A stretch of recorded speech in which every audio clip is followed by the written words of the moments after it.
নমস্কার। গল্পকথক মিতার পরিবারে তোমাকে জানাই আবারও অনেক অনেক স্বাগত। আজ আমি পাঠ করে শোনাচ্ছি নরেন্দ্রনাথ মিত্রের রচিত সোহাগিনী ছোট গল্পটি। তো চলো শুরু করা যাক আজকের গল্প পাঠ। চণ্ডীপুরের মাঠে রায়েদের জমির ধান কাটতে নেমেছিল মতি মিয়া, মবদুল শেখ আর বিহারী মণ্ডল। মাঠ তো নয়, সমুদ্র। এবার কার্তিকের শুরুতেই লক্ষ্মী দীঘা ধান পেকেছে, কিন্তু মাঠে জল এখনো তেমনিই ঠায় দাঁড়িয়ে। কোমর জলে নেমে তিনজনে ধান কাটছিল। বিঘা তিনেকের ছোট জমি, কতই বা ধান হবে, তাই বেশি কৃষাণ ওরা নেয়নি। অযথা ভাগিদার বাড়িয়ে লাভ কি? একেই তো কর্তাদের অর্ধেক বরাদ্দ বাধা। সামনেই লম্বাটে ডিঙি নৌকো, ধান কেটে কেটে তাতেই রাখছিল তিনজনে। আশেপাশে এমন ডিঙি নৌকো আরও অনেক আছে। আরও কয়েকখানা জমির ধানও পেকেছে। কাজী আর শিকদারদের জমিতেও ধান কাটা শুরু হয়েছে। কাজ করতে করতে নিজেদের মধ্যে গল্পগুজব করছিল চাষিরা। বেলা দুপুর গড়িয়ে গেছে, মাথার ওপর সূর্য জ্বলছে, পেটে খিদের আগুন, তবু কারো হাত কামাই নেই, মুখও কামাই নেই। 2 বছর বাদে এবার ধানের খন্দ ভালো হয়েছে। কেটে ঝেড়ে তুলতে না পারলে বউ ছেলে খাবে কি? খাওয়া পড়ায় বড় কষ্ট। তিনজনের মধ্যে মতি মিয়ারই হাত বেশি বড় ছিল। গোছে গোছে ধান কেটে রাখছিল নৌকোয়। ধান তো নয়, সোনা। কোথায় লাগে এর কাছে বাবু ভূঁইয়াদের পরিবারের গলার সোনা, কানের সোনা? মতি মিয়ার বয়স 50 ছাড়িয়েছে। মুখের কালো চাপদাড়ির রং এখন কটা, কিছু কিছু পেকে সাদাও হয়েছে। মাথার কোকড়ানো বাবরি চুলও অর্ধেকের বেশি পেকেছে। বেশ লম্বা চওড়া চেহারা মতি মিয়ার। ছড়ানো পিঠ, চ্যাপ্টা বুক। পিঠও খালি নয়, বুকও খালি নয়। পিঠ ভরা দাঁত আর বুক ভরা লোম। মতি মিয়া বলে, মেয়ারা, দাও দে, আমার কোনো ঘেন্নাপিত্তি নাই, আশ্বস্তিও নাই। আমি মলম ফলম কিছু লাগাই না। দাউদ আমি পুষি, আমার বিবির জন্যে পুষি। ঘরে যদি পছন্দসই মনের মতন বিবি থাকে, দাউদে ভয় কি তোমার? কিন্তু একটা কথা, তার পরনের শাড়ি আর প্যাটে দানা পানি পরন চাই, নইলে সে তোমারে আস্ত রাখবে না। তোমার মুখের দাড়ি আর বুকের লোম সবটাই ছেড়বে। ভারী রসিক মতি মিয়া। বয়স যত বাড়ছে তত যেন রসের ফোয়ারা ছুটছে। তবু যদি চালে টিন আর গোলায় ধান থাকতো মতি মিয়ার, তাহলে ফোয়ারা আর ফোয়ারা থাকতো না, সমুদ্র হতো। আর তাতে গা শুদ্ধ লোক সাঁতার কাটত। কিন্তু ছেলেপুলে নিয়ে বড় কষ্টে আছে মতি মিয়া। গোড়ার দিকে কতগুলি মেয়ে হয়েছে, শেষের দিকে ছেলে, সব মিলিয়ে গুটি 10। বাপকে সাহায্য করবার বয়স তাদের এখনো হয়নি। তাকে একাই খেটে খেতে হয়। কিন্তু মাঠে তো ঘরের বিবি নেই।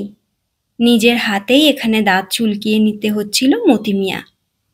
মাঝে মাঝে পায়ের থোড়া থেকে জোকও ছাড়াতে হচ্ছিল। তবু তার কাছেই যত জোরে চলছিল তেমন আর কারো নয়। মবদুল এদের মধ্যে বয়সে সবচেয়ে ছোট। 23-24 বছরের বেশি হবে না তার বয়স।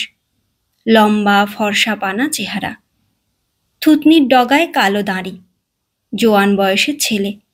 কিন্তু আজ যেন তার আর হাত নড়ছিল না, বড় আনমনা দেখাচ্ছিল তাকে। মতি মিয়া তা লক্ষ্য করে বলল, কি রে মবদুল, তোর হয়েছে কি আজ? কাজে বুঝি মন লাগছে না, নাকি খিদা লাগছে? তামুক খা, তামুক খা। তামাক, আগুন, হুঁকো, কলকের ব্যবস্থা নৌকোতেই আছে। বিহারী মণ্ডল নৌকোর কাছে গিয়ে তামাক সাজতে শুরু করলো। তার চেহারা বেটে খাটো, বয়স 40-এর কাছে। কলকেই আগুন তুলতে তুলতে সে হেসে বলল, মিয়া ভাই, তামাক খাওয়াইয়া আজ আর উয়ারে চাঙ্গা করতে পারবা না। আজ উয়ার বিবির ব্যথা উঠছে, ঘরের খুঁটি ধইরা কাতরাইতেছে সে। আজ কি আর ধান কাটায় ওর মন লাগে? মতি মিয়া উৎসুক চোখে মবদুলের দিকে তাকিয়ে বলল, সাচ্চাই নাকি? মবদুল লজ্জিত হয়ে বলল, হ। এই প্রথম পুয়াতি? হ। মতি মিয়া এবার একটু উদ্বেগের স্বরে জিজ্ঞাসা করল, দাই টাইয়ের ব্যবস্থা কইরা আইছিস তো? মবদুল বলল, তা করছি। মা আছে, আমার বড় বুইনও আছে, তবু। বিহারী হুঁকোয় টান দিয়ে হেসে বলল, তবু আমাগো মবদুলের ভাবনা যায় না। ও নিজেই যেন পোয়াতি হইয়া রইছে, ব্যথাটা যেন উয়ারি। মতি মিয়া সহানুভূতির সঙ্গে বলল, হাইসোনা মণ্ডল, হাইসোনা। প্রথম প্রথম ওই রকম হয়। যে পোয়াতি সে নিজের ব্যথা ছাড়া আর কিছু টের পায় না, যে স্বামী তার দুইজনেরই ব্যথা সইতে হয়। বিহারী হেসে উঠল, হো ভাই মতি মিয়া, তোমারও কি সেই দশা হয় নাকি? মতি মিয়া স্বীকার করে বলল, হয়তো, কিন্তু এখন আর ততটা না। এ ব্যাপারে চূড়ান্ত কষ্ট আমি পাইছিলাম ওই মবদুলের মতো বয়সে। নিজের পরিবারের জন্যে না, পরের পরিবারের জন্যে। বিহারী মণ্ডল বলল, তাই নাকি? বড় মজার কথা তো। রসের কথায় খিদে তেষ্টা দূর হয়। কও, শুনি। মতি মিয়া সঙ্গে সঙ্গেই আরম্ভ করল না, নীরবে নিজের মনে ধান কাটতে লাগলো। খানিকটা সময় নিল কালের সাগর পাড়ি দিয়ে বহু দূরে ফেলে আসা তার সেই প্রথম জীবনের উপকূলে পৌঁছতে। বিহারী তাড়া দিয়ে বলল, কও কও, আরম্ভ করো। মতি মিয়া বুঝতে পারল তার দুজন সঙ্গী ধানে কাস্তে চালাতে চালাতে কান আর মন তাকে সমর্পণ করে রেখেছে। কিষানরা গল্প বড় ভালোবাসে। মতি মিয়া আরও এক গোছা ধান নৌকায় তুলে রেখে আস্তে আস্তে আরম্ভ করল, সে বড় শরমের কথা মণ্ডল ভাই। কইলাম তো, তখন ওই মবদুলের মতোই বয়স আমার। মবদুলের চাইতেও ছোট।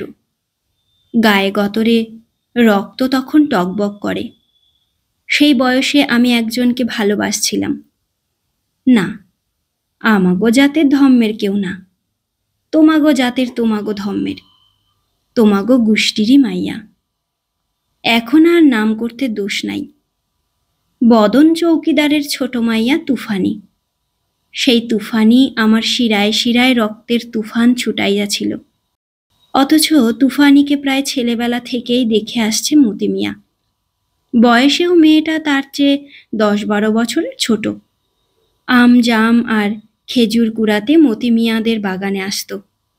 বদন চৌকিদার আর মতি মিয়ার বাপ রজ্জাক শিকদার প্রতিবেশী ছিল দুজনে। রজ্জাকের গরু বদনের বাড়ির কলা গাছে কি লাউ কুমড়োর মাচায় এসে মুখ লাগাত। আবার বদনের গরু ছাগলও রজ্জাকদের মূলো আর মরিচের ক্ষেত মুড়ে খেত। কেউ কাউকে সহজেই ছেড়ে দিত না, ঝগড়াঝাঁটি হতো। গালাগালি দিয়ে দুপক্ষের 14 পুরুষ উদ্ধার করত। কিন্তু মিলমিশ হতেও বেশি দেরি লাগতো না। দুজনের গলায় গলায় ভাব ছিল, রজ্জাক আর বদনের। তারা প্রায় একই ধরনের চাষি গৃহস্থ, একসঙ্গে মাঠে খাটত। বর্ষার সময় এক নৌকোয় হাটে যেত। তাদের চাল চলন, শোয়া বসা সব একরকম ছিল। শুধু পুজো আর্চার সময় বদন পৈতেধারী পুরুত ডাকত, আর রজ্জাক 3 ওয়াক্ত নামাজ পড়ত। বিয়ে শাদির সময় মোল্লা মৌলবীকে ডেকে আনত। অন্য কোনো ব্যাপারে তারা আলাদা ছিল না। বলতে বলতে সঙ্গীদের দিকে তাকিয়ে মতি মিয়া দীর্ঘশ্বাস ফেলল। সেই দিন কাল আর নাই রে মণ্ডল ভাই। কালে কালে দেশের কি হালই না হইল। ভাগ ভিন্ন হইয়া তছনছ হইল দেশ, কারও কোনো লাভ হইল না। মতি মিয়ার বাপ আর বদনরা যে আলাদা জাত ধর্মের তা বুঝতে তার সময় লেগেছিল। বুঝবার পরেও মানতে চায়নি। ওই তুফানির জন্যেই যে মন অত অবুঝ হয়ে উঠেছিল তা তার বুঝতে বাকি ছিল না। এদিকে তুফানিও আস্তে আস্তে ডাগর হয়েছে। ছেলে ছোকরাদের দিকে তাকায় আর ফিক ফিক করে হাসে। কিছু ভেবে হাসবার মতো বুদ্ধি ওই 9-10 বছরের মেয়ের তখনও হয়নি। কিন্তু তার হাসি দেখতে, মুখ দেখতে বড় ভালো লাগে মতি মিয়ার। যেমন টুকটুকে রং, তেমনি গড়ন, তেমনি মুখের শ্রীছাদ, টানা টানা নাক চোখ, পাতলা ঠোঁট, সাদা ফুলের মতো দাঁতের শাড়ি। মতি মিয়া সেই মুখের দিকে তাকিয়ে থাকত। দুজনের বাড়ির মাঝখানে যে বড় বাগানটা ছিল, যে বাগান এখন রায়েরা কিনে নিয়েছে, সেই বাগানে আম জাম কুড়োতে আসতো তুফানি। এলে আগের মতো মতি মিয়া আর তাড়া করতো না, বরং হাতের ইশারায় কাছে ডাকত। কিন্তু তুফানি বড় শেয়ানা মেয়ে, সে আরও সরে গিয়ে ভেঙচি কাটত, হেসে পালিয়ে আসতো বাড়িতে। ঘরে তার মা ছিল না, ছিল দূরসম্পর্কের এক বিধবা পিসি। লোকে বলা বলি করত, রাত্রে সেই মা সাজে তুফানির। কিন্তু তার নিজের চরিত্র যাই হোক, বড় জাঁদরেল মেয়ে মানুষ ছিল তুফানির সেই পিসি। যেমন কাঠখোট্টা চেহারা তেমনি স্বভাব।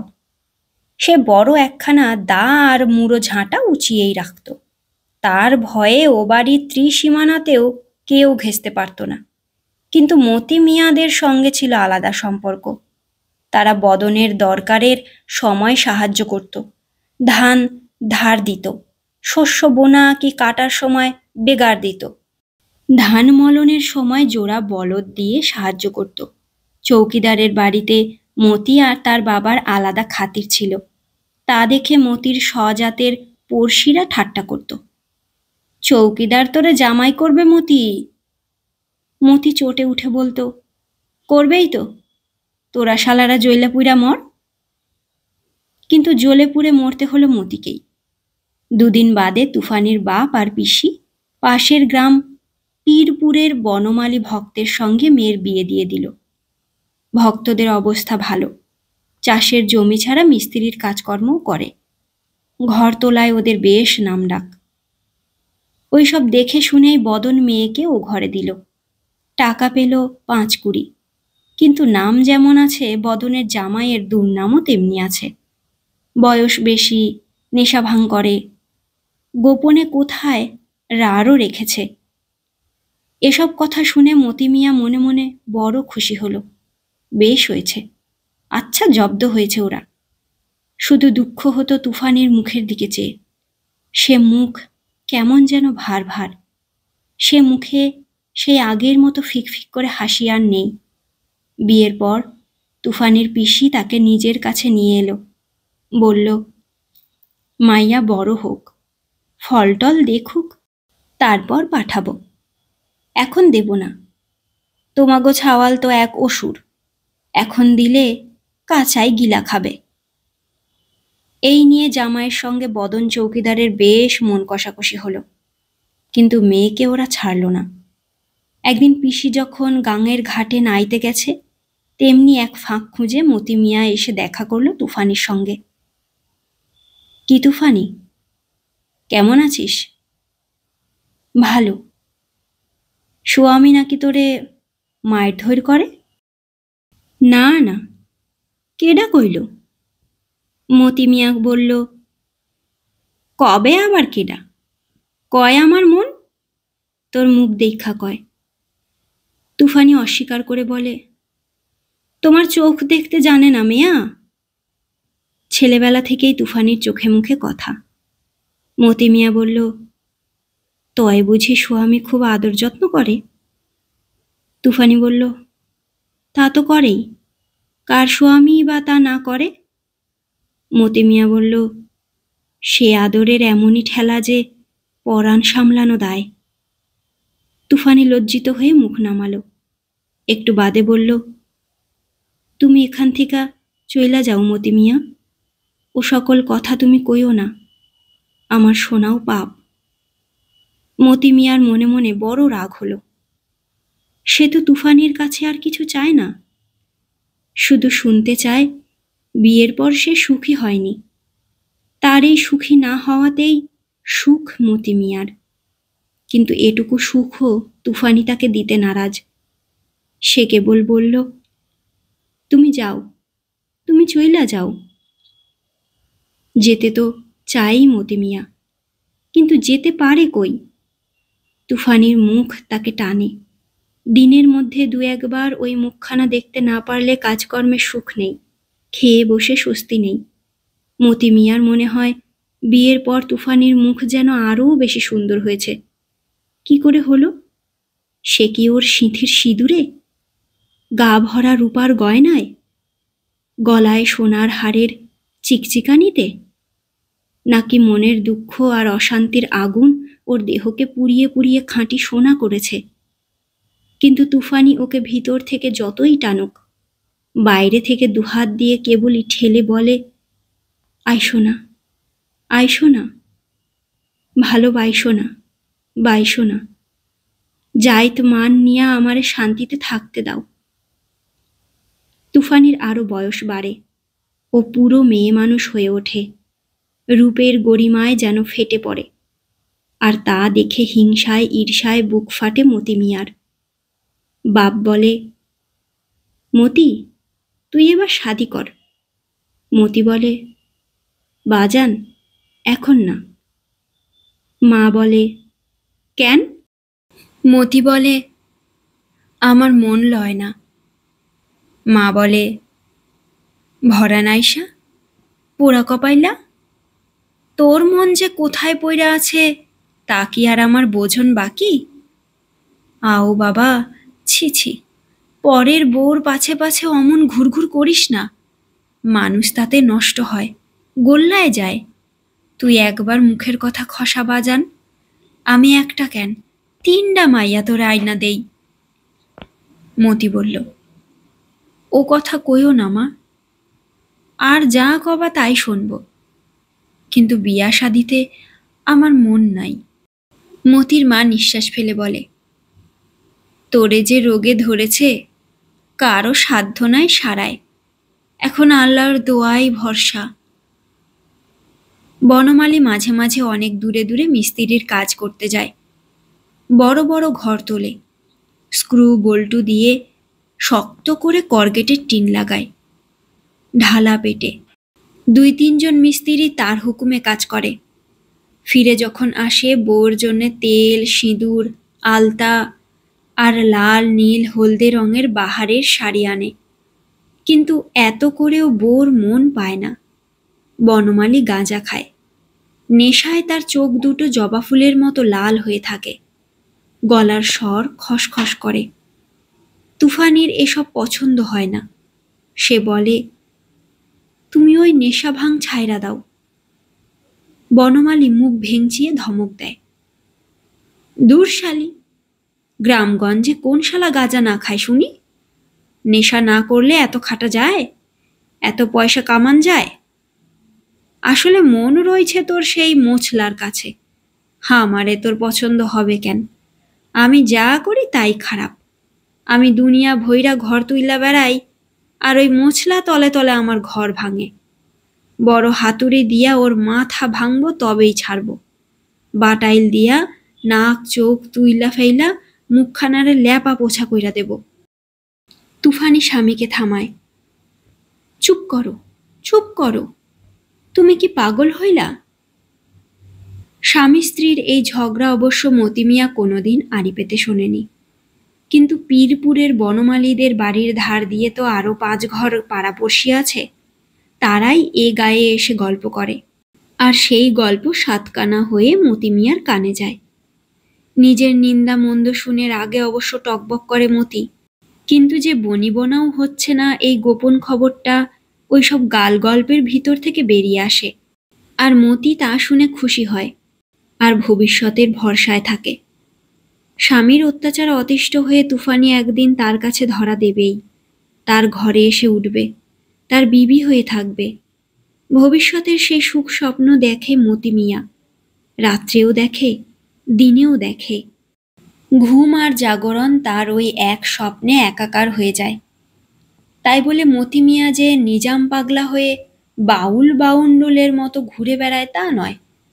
গেরস্ত ঘরের ছেলে সে, সব কাজই তাকে করতে হয়। মাঠের কাজে খাটে, লাঙল চালায়, ধান পাট বোনে, কাটে, ধোয়, শস্য ঘরে তোলে। যখন ক্ষেতের কাজ থাকে না, বাপ বেটায় দুজনে মিলে ঘরামির কাজ করে। মাটি কাটে, কাঠ চেলা করে। বড় বড় গাব গাছ ধারালো কুড়ুলের ঘায়ে চিলচিল হয়ে যায়। বাপের চেয়ে অনেক বেশি জোয়ান হয়েছে মতি মিয়া। গায়ে গতরে অনেক ছাড়িয়ে গেছে। ছেলের দিকে তাকিয়ে মতির বাজান সুখের হাসি হাসে। গামছা দিয়ে কপালের ঘাম মুছতে মুছতে বলে, হারামজাদা, তুই তোর বাবার বাবা হয়েছিস। এবার আমার মারে আয়না দে দেখিন, আমি নাতিপুতির মুখ দেখি। মতি বলে, সবুর বাজান, আর 2টা দিন সবুর করো, আর 2টা পয়সার মুখ দেখা লও আগে। বলে আর মনে মনে আর একখানা মুখ ধ্যান করে। কবে সেই চাঁদের মতো মুখ নিজের বুকের মধ্যে গুজে ধরতে পারবে। বেহেস্তের সুখ পাবে ছেঁড়া কাঁথার তলায়। তাকে ছাড়া চৈত মাসের মাঠের মতো মতির এত বড় লম্বা চওড়া বুকখানা যে খাঁ খাঁ করে। মাঠ ফেটে চৌচির হয় তা সবাই দেখে, কিন্তু বুক ফেটে যে চৌচির হয় তা চোখে পড়ে কজনের? 2-1জন দোস্ত শুধু মনের ব্যথা বোঝে মতি মিয়ার। শেখেদের রহিমউদ্দিন, খাঁদের কাজল সর্দার তাকে প্রায়ই বলে, মতি ভাই, তুমি একবার হুকুম দাও, ওই গাইজাল মাইজমরা মিস্ত্রির পরিবারকে আওড়া কোলে কইরা নিয়ে আসি, আয়না তোমার কোলে ফেলাইয়া দি। লোভে মতির চোখ দুটো জলজল করে, কিন্তু পরক্ষণেই মরা মাছের চোখের মতো তা ফ্যাকাশে হয়ে যায়। তুফানি যে সত্যিই তা চায় এ কথা তো সে কোনোদিন বলেনি, বরং মতি এইসব ইঙ্গিত দেওয়ায় সে উল্টো কথাই বলেছে। খবরদার মিয়া, ও কথা কইও না, ও কথা শোনাও যে পাপ। কিন্তু মতিকে দেখলে তুফানি যে জোয়ারের গাঙের মতো আহ্লাদে উছলে ওঠে, তুফানি যে তার সঙ্গে কথা বলতে ভালোবাসে, সে যে গুজে তার সামনে দাঁড়াতে ভালোবাসে, নানা ছলে মাথার আঁচল ফেলে দিয়ে সজারুর কাঁটা দিয়ে বাঁধা খোপাটি তাকে দেখাতে ভালোবাসে, স্বামীর বাড়িতে যাওয়ার সময় কাঁচপোকার টিপ যেদিন পড়ে সেদিন লক্ষ্মীর আসনের জন্যে ফুল দূর্বা তোলার ছল করে পথের ধারটিতে এসে দাঁড়ায়। এসব কোন পুরুষের চোখে না পড়ে পারে? মতি মিয়ার দোস্তরা বলে, মিয়া ভাই, মাইয়া মানুষ নিজের মনের কথা নিজেই টের পায় না, তারা কেবল ঢাকে, কেবল ঢাকে। ঘোমটা দিয়া মুখ ঢাকে, ধরম সরম দিয়া মন ঢাকে। যে পুরুষ জোর কইরা সব পর্দা টাইনা সরাইতে পারে, বেপর্দা করতে পারে যে মাইয়া মানুষ তার। ওরা চায় জোয়ান মরদরে, ওরা ডাকাইতের দিকে কাত হইয়া সই মিয়া ভাই, পায়ের তলার মেনি বিড়ালেরে বাউ পাউ দিয়া লাথি মারে। তুমি তোমার পথ বাইছা লও, হয় ডাকাইত হও, না হয় পোষা কুকুর বিড়াল হইয়া আইটা কাটা খাইয়া থাকো। এ তো কেবল দোষদের কথা নয়, মতি মিয়ারই একটা মন 2 ভাগ হয়ে ঠোকাঠুকি করে। মন স্থির করতে পারে না মতি মিয়া। মাঝে মাঝে বনমালী শ্বশুরবাড়ি বেড়াতে আসে। তুফানি যখন থাকে তখনই আসে। মাঠে ঘাটে জেলা বোর্ডের রাস্তার ধারে মতি মিয়ার সঙ্গে যখনই তার চোখাচোখি হয়, মনে হয় সে যেন কটকট করে তাকায়। চোখ দুটো তার লাল টকটক করে। হতে পারে গাঁজার জন্যই অমন হয়। চোখে রাগ থাকলেও বনমালী কিন্তু মুখে হাসে, বলে, কি মিয়া সাহেব, দিনকাল কেমন কাটতেছে? মতি মিয়া বলে, ভালো। কিন্তু বনমালীর চাপা হাসি আর গাঁজা খাওয়া গলার তামাশা মশকরা শুনে রাগে তার গা জ্বলে যায়। বনমালী বলে, ভালো হলেই ভালো। এবার আম কাঁঠালের ফলনটা বেশ ভালোই হয়েছে না? পাকা কাঁঠালের গন্ধে গ্রামগঞ্জ ভইরা গেছে। আমার বাড়িতেও কাঁঠাল গাছ আছে মিয়া। একটা গাছে যা কাঁঠাল তা তোমারে কব কি। দেখতে যেমন বড়, ভিতরের কোয়াগুলিও তেমনি রস খাজা। দেখলে তোমার জিহ্বা দিয়া টস টস কইরা জল পড়বে মিয়া। আমাগো ওদিকে একটা কটা আছে, তারও জল পড়ে।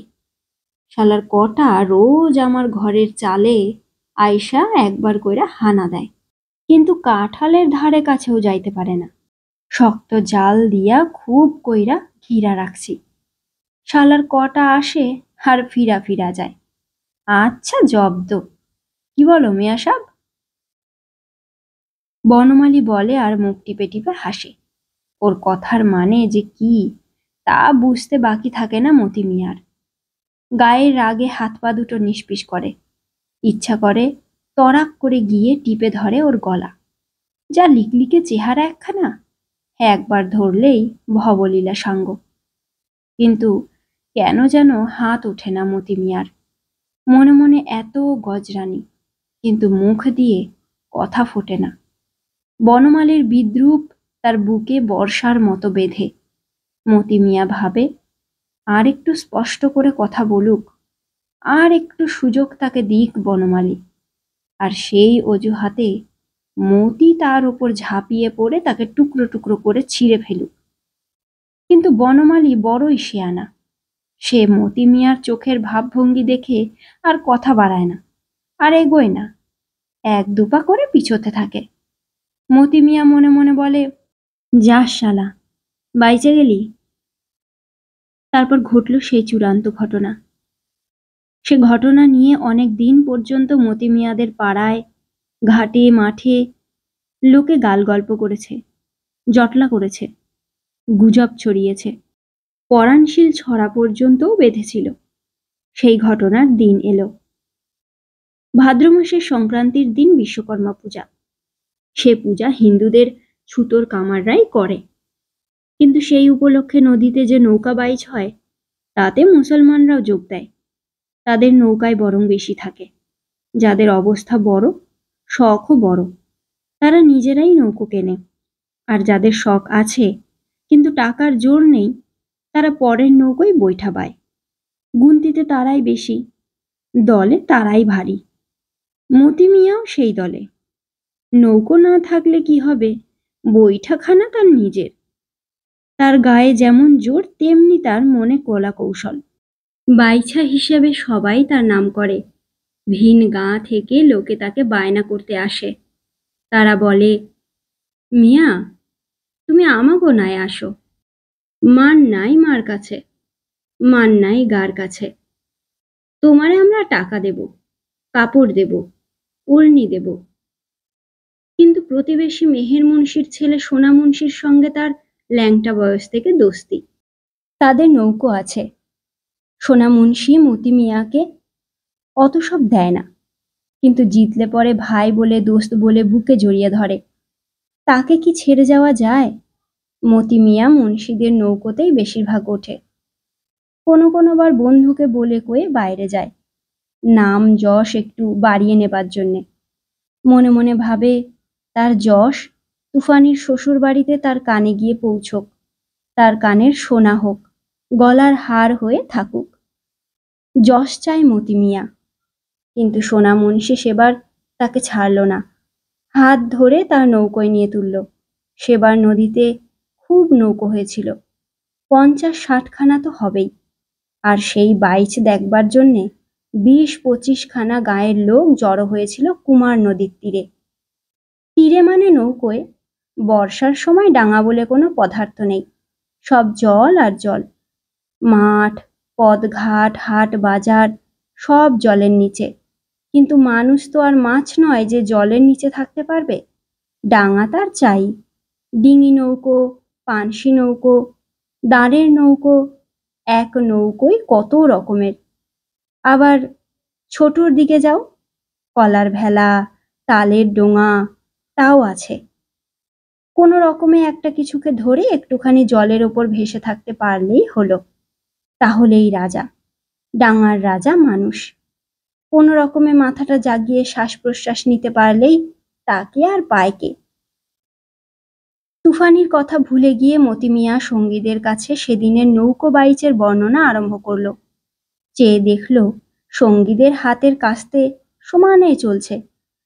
তাদের ডিঙি নৌকোখানা সোনার বরণ পাকা ধানে বোঝাই হয়ে এলো বলে। মতি মিয়া হেসে বলল, আরেক ছিলুম তামুক খাও মণ্ডল ভাই, তেমন বাইচ আজকাল আর হয় না। হবে কেমনে?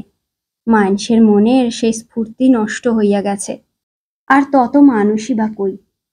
হিন্দুরা চইলা গেল, কত জনে না বুঝা গেল, বিনা ভয়ে ডরাইল। কানা হইয়া গেল দেশটা। কানা ছাড়া আর কি। হিন্দু আর মুসলমান একই সুন্দরী মাইয়া মানুষের সুরমা পরা দুই চোখ। এক চোখ কানা হইয়া গেলে কি আর এক চোখের শোভা থাকে? সেকালে খুব নৌকো বাইচ হইত।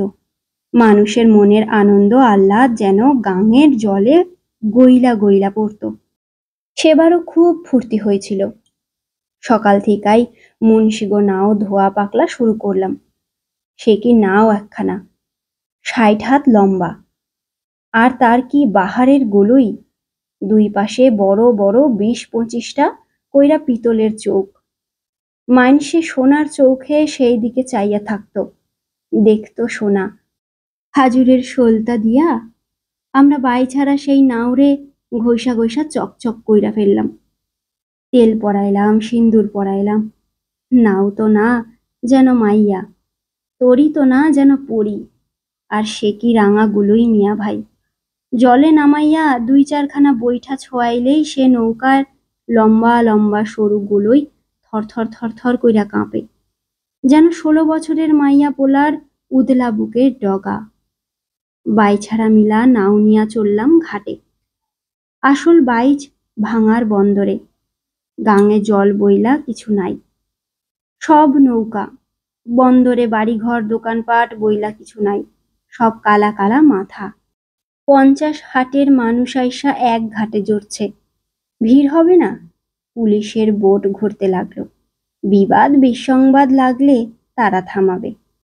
মুন্সেফ বাবু, বড় বড় উকিল বাবুদের মাইয়া পোলারা পানশিতে উঠল বাইচ দেখবার জন্যে। অন্যদিন তাদের দেখলে মানুষ ভুলুক টুলুক দেয়, কিন্তু আজ নৌকোর দিকেই মানুষের চোখ। আজ আর নাওয়ের চাইয়া সেরা মাইয়া কেউ নাই। খুব জোরে বাইচ হয়েছিল সেবার মণ্ডল ভাই। মকদুলের মনে না থাকলেও তোমার একটু একটু মনে থাকবার কথা। ৬০-৬৫ খান বাছারি নৌকা নামলো।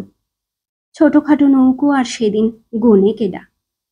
খোদার দোয়ায় আমরাই জিতলাম। ৫খানা সেরা বাইছের নৌকার ভিতর থিকা মুন্সিগো নাও তরতর কইরা বাইর হইয়া আসলো। মুন্সেফ বাবুর বড় কলসটা আমরাই পুরস্কার পাইলাম। সোনা মুন্সি নাচতে নাচতে আমারে আইসা জড়াইয়া ধইরা কইল, দোস্ত, এ কলস তোমার, এ নাওয়ের তুমিই বড় বাইছা। দুইজনে ঘামে নাইয়া উঠছি। গায়ের সেই ঘাম আর মনের সেই আহ্লাদ যেন আঠার মতো আমাগো দুইজনারেই লাগাইয়া রাখল। খুব ফুর্তি কইরা আমরা ফিরা চললাম। বাইছাড়া সব হৈ হৈ করে। ১০ টাকার মিঠাই কিনা দিচ্ছে সোনা মুন্সি। তাতে তো পেট ভরে না। চিরাগুঁড়ো খাইতে খাইতে গান গাইতে গাইতে চলছি। কাপুইরা সদরদির মোল্লাদের ঘাটের কাছাকাছি আইসা ঘটল এক কাণ্ড। পীরপুরের তালুকদারগো নৌকার গুলোই আমাগো নৌকার উপর উঠা পড়ল। তারা বলে, তোগো দোষ? আমরা বলি, তোগো দোষ। শুরুতে তর্কাতর্কি গালাগালি, তারপর দুই নৌকোর খোলের ভিতর থেকে রামদাও, সরকি, বর্ষা বাইর হইয়া আসলো। আমরা বাছাইরারা কেউ বৈঠা থুইয়া দাও নিলাম, বর্ষা নিলাম। কেউ কেউ বৈঠারেই অস্তর করলাম হাতের। কাইজা খুব একচোট হইল। খুন কেউ হইল না, তবে জখম হলো খুব। তালুকদাররাও মুসলমান। এ কাইজা হিন্দু মুসলমানের কাইজা না, পীরপুর চণ্ডীপুরের কাইজা। ও নৌকোয় হিন্দুও আছে, মুসলমানও আছে। এ নৌকোয়ও তাই। তারপর আন্ধারে ঠিক তাহেদ করতে পারলাম না, ও নৌকার এক বর্ষা আইসা আমার ঠিক কান্ধের ওপর পড়ল। আর একটু হইলেই গলাটা এফোর ওফোর হইয়া যাইত। খুব জোর লাগছিল তাই। সেই পেটথম কাইজা, সেই পেটথম জখম। পানিতে পইরা যাইতেছিলাম। সোনা মুন্সি আইসা জড়াইয়া ধরল। এবার আর নাচতে নাচতে না, এবার আর ঘাম না, রক্ত। আমাদের নৌকোয় আরো ১০ জনে জখম হইল। বাইচে আমরা জিতলাম, কিন্তু কাইজায় আমরা হাইরা গেলাম। সোনা মুন্সি আমারে ধইরা আইনা আমার মায়ের কাছে দিয়া গেল। দশা দেখা মার সে কি কান্দন। আমার সেই কান্ধের ঘাও শুকাইতে ৩ মাস লাগছিল। দাগ? হ, দাগ এখনো আছে। পরে শুনলাম পীরপুরের সেই নৌকোয় বনমালীও ছিল। তার উস্কানিতেই নাকি, সাচা মিছা জানি না, লোকে তাই কওয়াকই করতে লাগলো। সেই কাজিয়ার পর কাঁধের ঘায়ের জন্যে মতি মিয়া সারা বর্ষাকালটা ভুগেছিল। গোড়ার দিকে খুব জ্বর হতো, যন্ত্রণা হতো, প্রায় সারা রাত চিৎকার করতো কষ্টে। তারপর আস্তে আস্তে সব কমে আসতে লাগলো। মা আগে কাছে নিয়ে বসে থাকতো, এখন কাজকর্মে যায়। বাপও কাজে বেরোয়, পাট কাটে, পাট ধোয়, একা একাই করে। মতি মিয়া এই সময়টায় বিছানার পড়ে থাকার ভারী লোকসান হলো সংসারের। শুয়ে শুয়ে সে তুফানিদের খোঁজ খবর করে। চৌকিদারের ঘরেও অসুখ বিসুখ, থানা থেকে সে ছুটি নিয়েছে।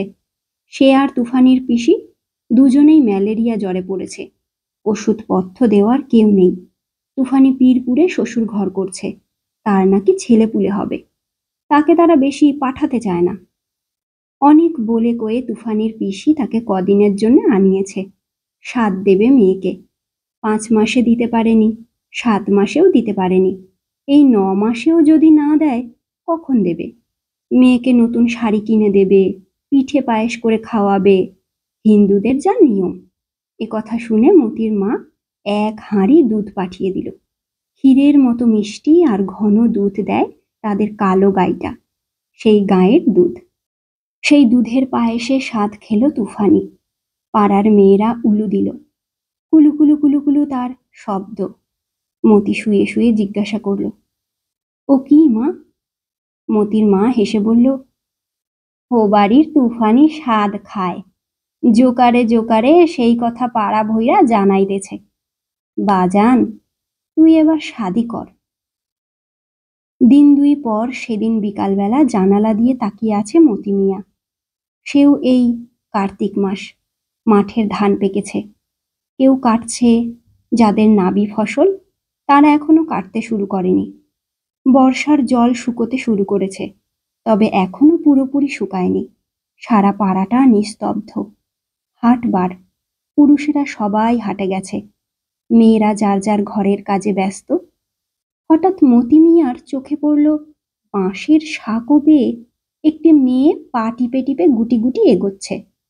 সাঁকোর নিচে এখন আর অথই জল নয়, হাঁটু পর্যন্ত ঘোলা জল। তার ভিতর থেকে ছোট ছোট মাছ, চাঁদা, চুঁচড়ো লাফিয়ে লাফিয়ে উঠছে।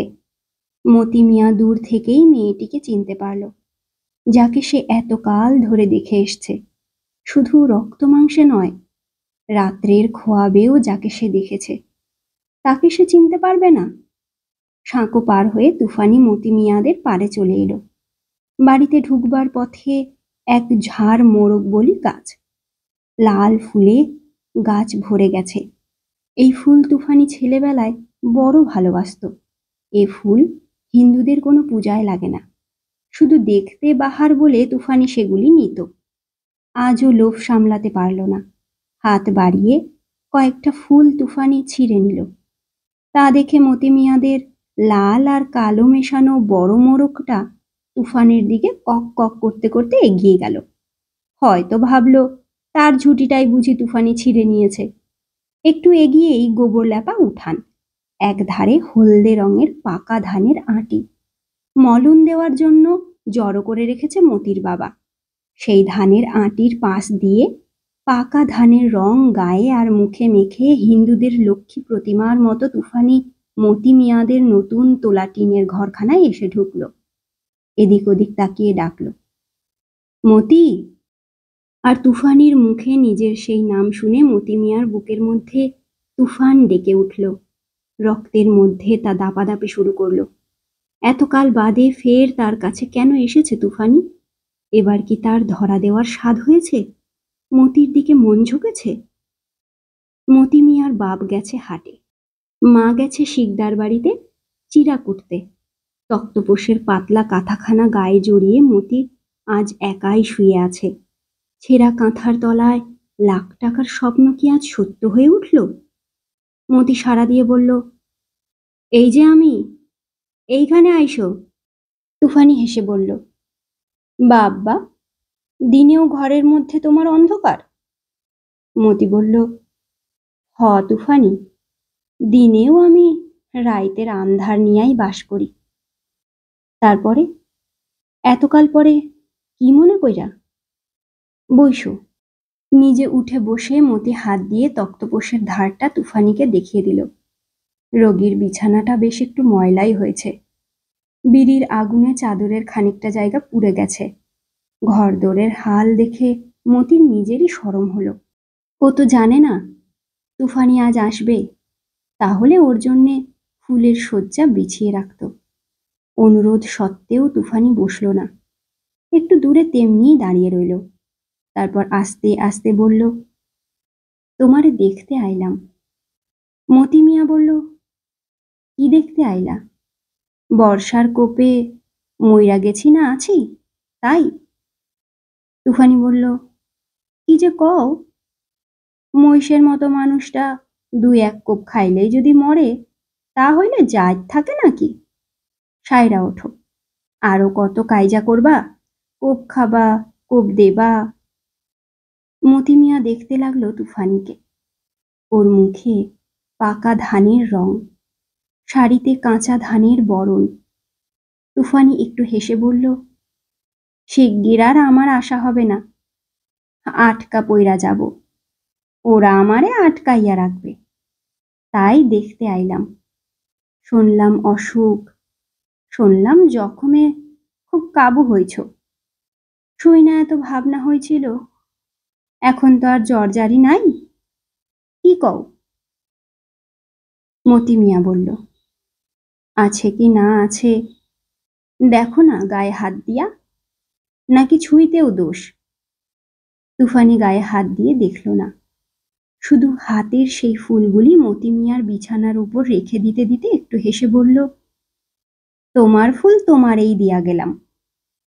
মতি মিয়া লক্ষ্য করল সেই রাঙা রাঙা মোরগবলি ফুলের রং তুফানির সিঁথির সিঁদুরে, তার কপালের সুগোল ফোঁটায়, তার পানের রসে আর রঙে রাঙানো তুলতুলে দুটি ঠোঁটে।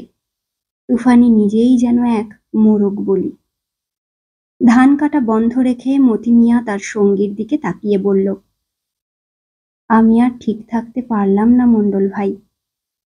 আমি তার হাতখানা সঙ্গে সঙ্গে চাইপা ধরলাম, কইলাম, আমার ফুল আমিই নিলাম তুফানি, আমি আর তারে ছাইরা দেব না।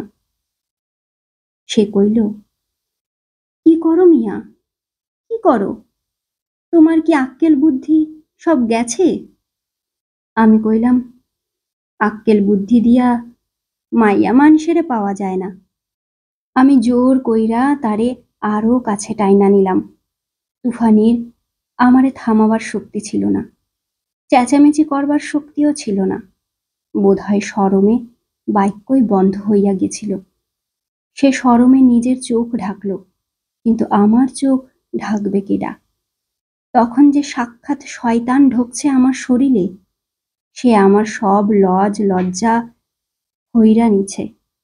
এতদিন আমি কেবল দূর থেকেই দেখাইছি, ধরি নাই, ছুঁই নাই, সোয়াদ পাই নাই। আমি যেন পাকা বেলের কাছে কাউয়া হইয়া রইছি। আজ তা কেন থাকব? আজ কেন ছাইরা দেব? আমি ছাড়লাম না, ধরলাম। তুফানির মুখে কথা নাই, ও যেন মাটি হইয়া গেছে, পাথর হইয়া গেছে। কিন্তু আমি মাটি না, পাথর না, আগুন। আমি তুফান। হিংসায় আমার বুকটা জইলা পুইরা উঠল। বর্ষার ফলাটা এবার কান্ধে না, পিঠে না, এক্কেবারে আমার বুকের মধ্যেখানে আইসা বেঁধল। পরের পোলা প্যাটে নিয়া ও আমার সঙ্গে আজ তামাশা করবার জন্যে আইছে। ও আর তামাশা আমি ছুটাইয়া দিব। আমার চোখের ভাব দেখা ও দুই পাও পাউছাইয়া গেল। আমি 4 পাও আগাইলাম। ও ভয়ে কাঁপতে লাগলো। কাঁপতে কাঁপতে কইল, ছাইরা দাও মিয়া, ছাইরা দাও, তোমার পায়ে ধরি। মতি, তুমি কি সব ভুইলা গেলা? কব কি মণ্ডল ভাই? এই না বইলা 2 চোখের জল ছাইরা দিল তুফানি। সে আমারে কোন কথা মনে করাইতে চাইল তা ঠিক বুঝতে পারলাম না, কিন্তু তার মুখে আমার নিজের নাম শুইনা আমার বুকের মধ্যে সমুদ্রের ঢেউ হু হু কইরা উঠল। কিসের থিকা যে কি হয় তা কি কওয়া যায় মণ্ডল ভাই? এই আগুনে জইলা পুইরা মরছিলাম, ফুক অন্তরে দেখি কোথায় আগুন, কোথায় কি। বাইশার পানিতে দুনিয়াদারি ভাইসা গেছে। দেখো মণ্ডল ভাই, দেখো, সেই দিনের কথায় আমার গায়ের লোম আজও খাড়া হইয়া উঠছে। তারে ছাইরা দিয়া আমি সইরা দাঁড়াইলাম। পরনের শাড়িখান ফের গোছগাছ কইরা তুফানি চইলা গেল। আমি যে তারে অত সহজে ছাইরা দিছিলাম সে কথা কেউ বিশ্বাস করে না। তারা ভাবে আমি আর কিছু করবার বাকি রাখি নাই। কিন্তু এই ধান হাতে কইরা আকাশের তলায় দাঁড়াইয়া সূর্য সাক্ষী কইরা তোমারে আমি কইতেছি মণ্ডল ভাই, আমি তার কোনো ক্ষতি করি নাই। তবু তো সে রইল না। একটি দীর্ঘ নিঃশ্বাস ফেলে মতি মিয়া পুনরায় বলতে লাগলো, তুফানির স্বামী বনমালী আর তার বাপ দুইজনেই হাট থেকে একসঙ্গে আসলো।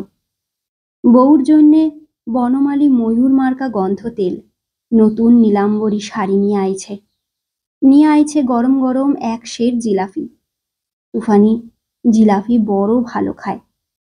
সাধন্তীর স্বাদ, কত জিনিসই তার খাইতে ইচ্ছা করে। বাইছা বাইছা মাছ, তরকারি, পান, সুপারি সব নিয়ে আইছে। কিন্তু আয়সা দেখে বউ নাই ঘরে। অমনিই তার মুখ অন্ধকার।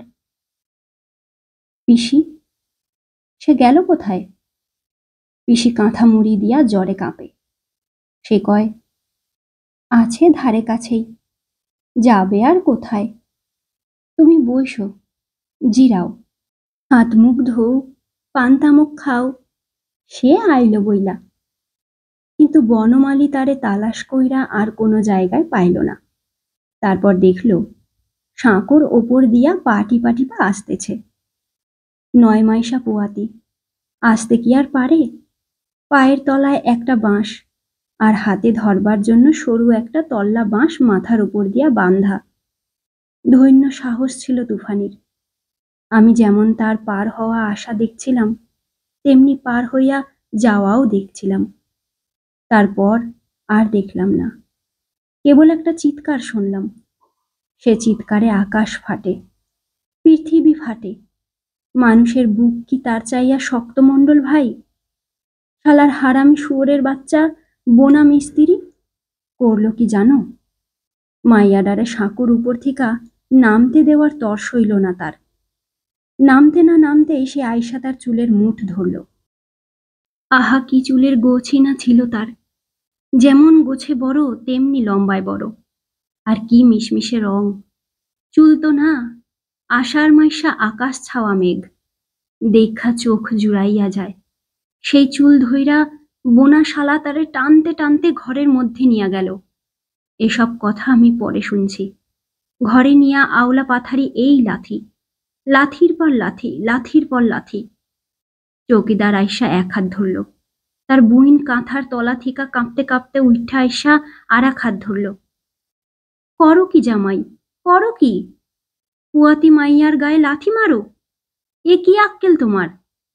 জামাই কইল, ও মোছলার ঘরে গেছে, যাইতে জম্ম সব খোয়াই আইছে, ও আর আমি শেষ করব। চৌকিদার তখন আইসা সাধের জামাইয়ের ঘাড় ধরল।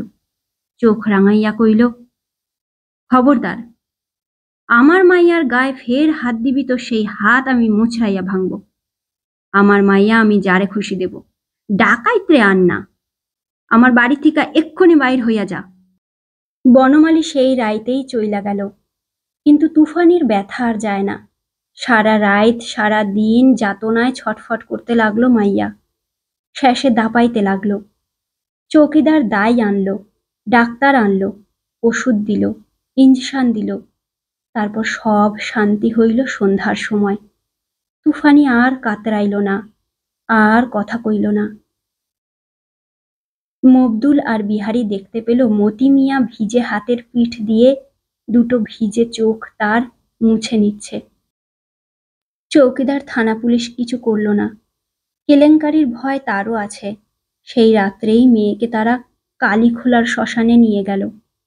তুফানি ফের মাথায় সিঁদুর পরল, পায়ে আলতা পরল। তারপর বুড়ো বাপের কাঁধে উঠে চলল তার নিজের দেশে। সে দেশে কেলেঙ্কারির ভয় নেই, জাত জন্মের ভয় নেই। মতি মিয়া ছুটে যাচ্ছিল সঙ্গে সঙ্গে, কিন্তু তার বাপ তাকে যেতে দিল না। বলল, ওরা এখন খ্যাপা কুত্তার মতো হইয়া রইছে, তোরে দেখলে আর থোবে না। ঝাড়া দিয়ে বাপের হাত ছাড়িয়ে নিল মতি মিয়া, কিন্তু মায়ের হাত ছাড়াতে পারল না।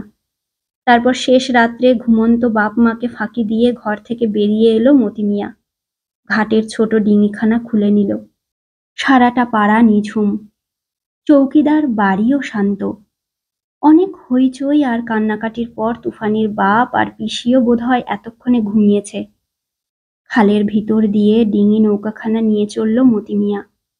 হাত যেন অবশ, বইটা জলে পড়ে কিনা না পড়ে। এ তো আর সেই বাইছের নৌকা নয়। ঘোষেদের জংলা ভিটে ঘেঁষে, জোলাদের পোড়ো মসজিদটার ধার দিয়ে, ভেসাল পাতা জেলেদের ঘাট পেরিয়ে মতি মিয়া হিন্দুদের কালীখোলার শ্মশানের দিকে এগিয়ে চলল। একবার শেষ দেখা দেখবে। এখন আর দেখবার কিছু নেই। চিতায় জল ঢেলে লোকজন নিশ্চয়ই অনেক আগে চলে এসেছে। তবু মতি মিয়া সেই মাটিটুকু ছুঁয়ে দেখবে। খানিকটা ছাই লুকিয়ে লুকিয়ে কুড়িয়ে নিয়ে আসবে। তারপর কাল ভরে যাবে পীরপুরে। বোনা শুয়োরকে খুন করে তবেই ছাড়বে। তার আর ভয় কিসের? জেল ফাঁসিকে সে আর ডরায় না। মতি মিয়া ডিঙি ভিড়িয়ে রাখল ঘাটের কাছে। গাঙের তীরে শ্মশান। বর্ষার সময় জলে ডুবুডুবু হয়, কোনো বার তলিয়েও যায়। কার্তিক মাসে জল সরে গিয়ে তুফানের জন্যে অনেক জায়গা করে দিয়েছে। কতকগুলি পোড়া কাঠ আর একটি নতুন মাটির কলসি, আর কিছুই নেই। শ্মশানের ওপর উত্তর দিকে ছোট একখানি টিনের ঘর, হিন্দুদের কালী মন্দির, আর তার সামনাসামনি দক্ষিণ দিকে একখানি দোচালা ঘর, শ্মশান যাত্রীদের বিশ্রামের জায়গা। বৃষ্টি বাদল নামলে সেখানে এসে তারা দাঁড়ায়, তামাক খায়, বিড়ি টানে। ঘাটে ডিঙিখানা রেখে মতি মিয়া চিতার দিকে এগিয়ে যেতেই হঠাৎ দেখল ছায়ার মতো কি যেন একটা সেখানে নড়াচড়া করছে। সঙ্গে সঙ্গে মতি মিয়ার সমস্ত রক্ত যেন জল হয়ে গেল, সমস্ত লোম খাড়া হয়ে উঠল, গা কাঁপতে লাগলো থরথর করে। তখনকার সেই অবস্থাটার কথা সঙ্গীদের কাছে বর্ণনা করে মতি মিয়া বলল, শ্মশানে যখন আসছিলাম তখন গোয়ারের মতো ছুঁইটা আসছিলাম। তখন মনের মধ্যে ভয় ডর কিচ্ছু ছিল না। প্রাণটা কেবল তুফানি তুফানি কইরা অস্থির হয়েছিল। আমিও তুফানের মতো ছুঁইটা আসছিলাম, কিন্তু আয়সা চিতার ওপর সেই কালো ছায়া দেখা আমার রক্ত একেবারে ঠান্ডা হিম হইয়া গেল। এ তো আর কিছু না, শ্মশানের ভূত। হিন্দুগো দেবদেবতা মানা আমাগো নিষেধ, মানলে গুনাহ হয়, কিন্তু তাই বইলা কি ভূত প্রেত আমাগো ছাইরা দেয়? না, তাগো নামাই না পারি। কোনো একখানা অস্তর আমার হাতে নাই, ফকিরের এক টুকরা গাছগাছরাও পর্যন্ত আমার সাথে নাই। বোঝো মনের অবস্থাটা। তবু কোনো রকমে খোদার নাম নিয়া সাহসের ভর কইরা চৌকিদারের মতোই একটা হাঁক দিলাম, কেডা ওখানে, কেডা? সেও কাপা কাপা গলায় চি চি কইরা উঠল, কেডা? তুমি কেডা? গলা শুই না তখন আমি ব্যাপারটা বুঝতে পারলাম। ভূত না, প্রেত না, এ তো শালা সেই পীরপুরের বনমালী। সেও বুঝল, সেও আমারে চিনল। বুঝতে পারলাম সেও যে জন্যে আইছে আমিও সেই জন্যেই আইছি। বুঝতে পারলাম সেও যা চায় আমিও তাই চাই।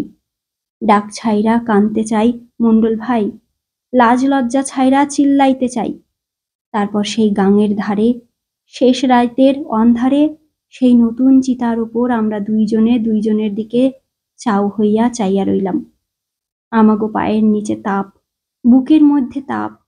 তুফানির চিতা নেবল, কিন্তু আমরা দুইজন জ্বলতে লাগলাম। একজন হিন্দু, একজন মুসলমান, একজন স্বামী আর একজন জার, একজন খুনি আর একজন লুচ্চা বদমাইশ, কিন্তু দুইজনেই খাড়াইয়া খাড়াইয়া সমানেই পড়তে লাগলাম। তারপর রাত ভোর হইলে গাঙে নাইমা একটা কইরা ডুব দিয়া যার যার গ্রামে ঘরে ফিরে আসলাম। এরপরে অনেক দিন বিবাগী হইয়া এদেশে ওদেশে ঘুরলাম। উত্তর দক্ষিণ কোনো দিক বাদ রাখি নাই। 5 বছরের মধ্যে আর বিয়া শাদী কিছুই করলাম না। তারপর মার মাথা কোটাকুটির চোটে সবই করতে হইল। ঘর সংসারে থাকতে গেলে সবই করতে হয় মণ্ডল ভাই। বনমালীও বিয়া করেছে, তারও ছাওয়ালপাল হয়েছে, তবে বেশি না, গন্ডাখানেক।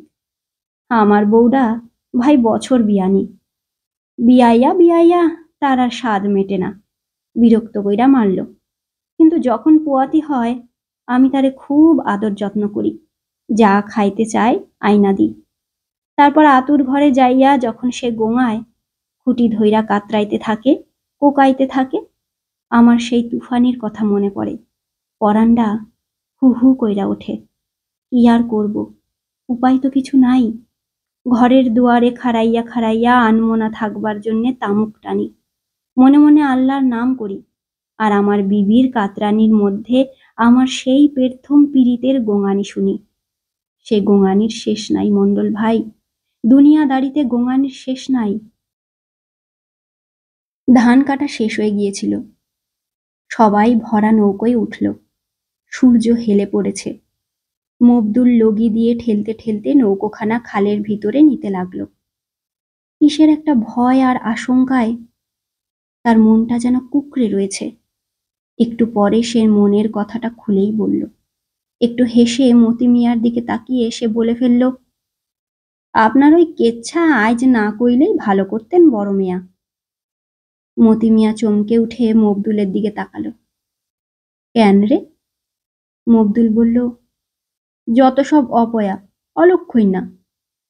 মতি মিয়া একটু হেসে তাকে আশ্বাস দিয়ে বলল, না রে, তোর ভয় নাই মবদুল, আল্লাহর দোয়ায় কোনো ভয় নাই। তুই গিয়া ছাওয়ালের মুখ দেখবি, সে আমার অপয়া না রে, তার পয় আছে, সে ভারী পয়মন্তি। এরপর আর কেউ কোনো কথা বলল না। সরু খালের ভিতর দিয়ে হলুদ রঙের ধান বোঝাই নৌকো গাঁয়ের দিকে এগিয়ে চলল।